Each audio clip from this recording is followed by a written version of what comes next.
What if I told you that many Protestants are closer to Mary than they realize? Not by name, not by ritual, but by function, by devotion, even by theology.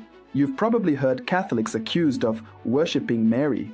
You've probably also heard Protestants firmly say, "We don't pray to Mary. That's unbiblical." And yet, beneath the surface of some Protestant practices lies a profound irony. The roles and functions Catholics assign to Mary may actually reappear in Protestant devotion under different names, without them even realizing it. This isn't about sneaky doctrines or name-swapping conspiracies. It's about something deeper, something biblical. Because here's the truth that might just change everything. You can't erase Mary without unconsciously reconstructing her.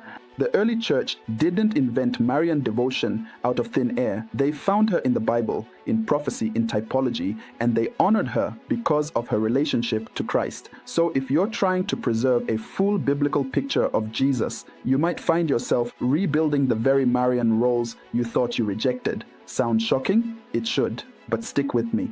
We're going to unpack why this claim, Protestants pray to Mary daily, they just renamed her, might not be as absurd as it sounds. And if you're with me on this journey of truth and faith, hit that like button, let me know where you're watching from in the comments, and if this video helps you grow, subscribe to stay connected with our Catholic community. Let's begin. Have you ever thrown out a family photo, only to realize you were cutting out someone essential? That's what many Christians have done with Mary. Here's the problem.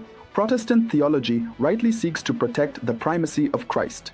In doing so, it has often gone to great lengths to distance itself from Marian devotion. No intercession, no rosaries, no Hail Marys.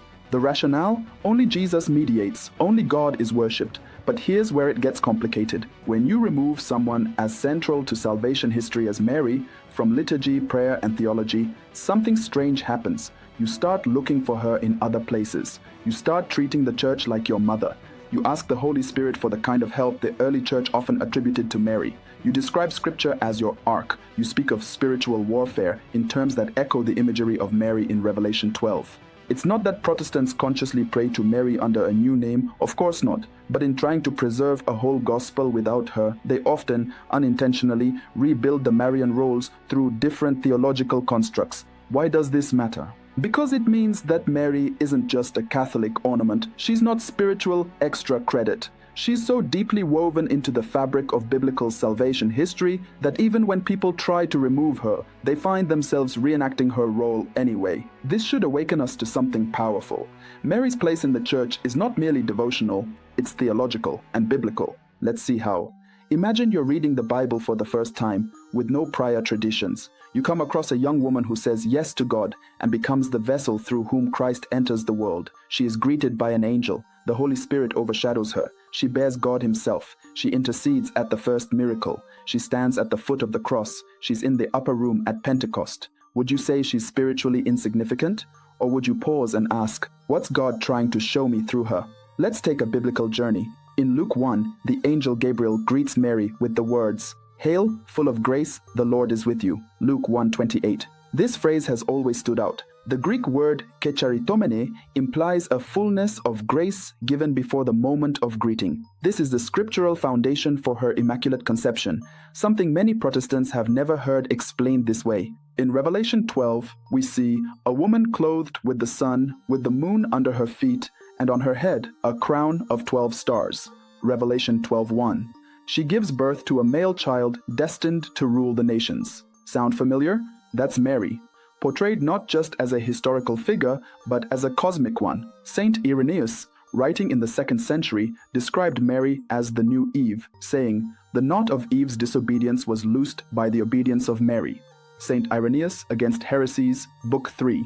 This echoes Romans 5, where Paul contrasts Adam and Christ. The early church fathers naturally saw Mary as part of this redemptive symmetry. Eve's disobedience is reversed by Mary's yes. Now here's the twist. Protestant theology affirms Jesus as the new Adam, 1 Corinthians 15:45. But how do you proclaim a new Adam without a new Eve? And how do you honor the Ark of the Covenant, the sacred dwelling of God's presence in the Old Testament, without recognizing that Mary is the Ark of the New Covenant? Just as the Ark held the manna, the law, and Aaron's rod, Mary bore Jesus, the bread of life, the Word made flesh, and the high priest. That's not Catholic creativity. That's biblical typology. And this is where Brand Petere's scholarship shines. In Jesus and the Jewish Roots of Mary, he explains how Jewish traditions illuminate Marian doctrines, Queen Mother, Gebaira, New Eve, Ark of the Covenant. These weren't medieval inventions. They were already present in Scripture and in the minds of the early church. So what does this mean for our Protestant brothers and sisters? It means the more deeply they delve into Scripture, especially through its Jewish roots, the more they'll find themselves encountering Mary. Now here's where things get even more interesting. Many Protestants speak of the church as a mother. They'll say things like, "The church raised me spiritually. I go to the church for guidance. The church is my refuge in hard times." That's beautiful. But isn't that precisely how Catholics speak of Mary? Others invoke the Holy Spirit as their comforter, advocate, and consoler, terms traditionally associated with Mary in Catholic devotion. Of course, the Holy Spirit is divine and Mary is not. But the parallel functions are striking. It's as if, in avoiding Mary by name, Protestants are unintentionally rebuilding her role, just without her. Now, let me be clear. I'm not saying Protestants are secretly worshipping Mary, nor am I accusing them of hypocrisy. What I am saying is this: you can't delete Mary from salvation history without eventually trying to replace her, because her role is not optional, it's providential. That's why the Church says in Catechism, paragraph 487, what the Catholic faith believes about Mary is based on what it believes about Christ. And in 363, the Church teaches, she is our mother in the order of grace. We don't honor Mary to diminish Christ. We honor her because of Christ. But let's tackle some objections fairly and honestly. Isn't Mary dead? Why ask for her intercession? That's a common concern, but Scripture shows us that the saints in heaven are not dead but alive in Christ. Luke 20:38. Revelation 5:8 even shows the elders in heaven offering the prayers of the saints to God, clear evidence of intercession from heaven. But 1 Timothy 2:5 says there is one mediator between God and man. Yes, and that's Christ. But that verse does not prohibit secondary intercession. After all, we ask each other to pray for us all the time. Mary's intercession doesn't replace Christ, it flows through him. Another objection: praying to Mary is unbiblical. The Bible never commands it. Well, the Bible never uses the word Trinity either, but the concept is there. The early church didn't invent new doctrines. They recognized what was already present in seed form and developed by the Holy Spirit over time.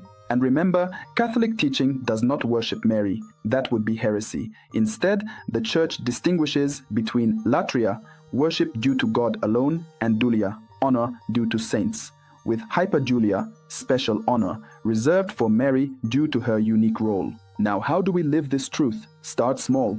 When you're praying the Rosary, meditate not just on the prayers, but on the mysteries. Let the life of Christ, seen through Mary's eyes, transform your soul. Read Luke 1 and Revelation 12 slowly, prayerfully. Ask the Holy Spirit to open your heart to the Marian dimension of Scripture. And if you're interested in going deeper, I invite you to join our daily Holy Hour community. Every day, we gather for Scripture readings, Church Fathers' homilies, the Seven Sorrows Rosary, and beautiful devotional prayers. The link to the Catholic Holy Hour YouTube channel is in the description below.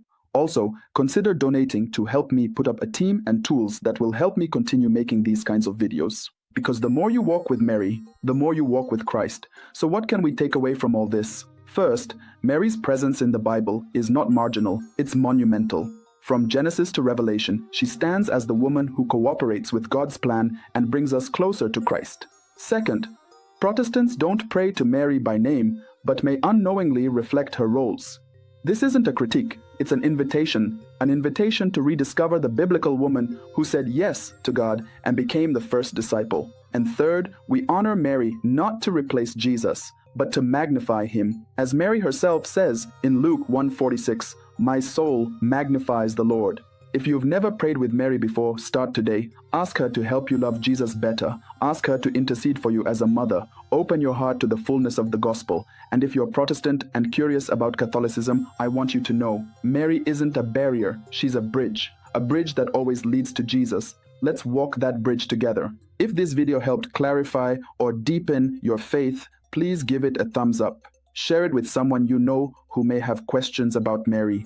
Subscribe for more Catholic truth, beauty, and clarity. And until next time, may the Blessed Virgin Mary wrap you in her mantle of grace, and may the peace of Christ be with you always. God bless you.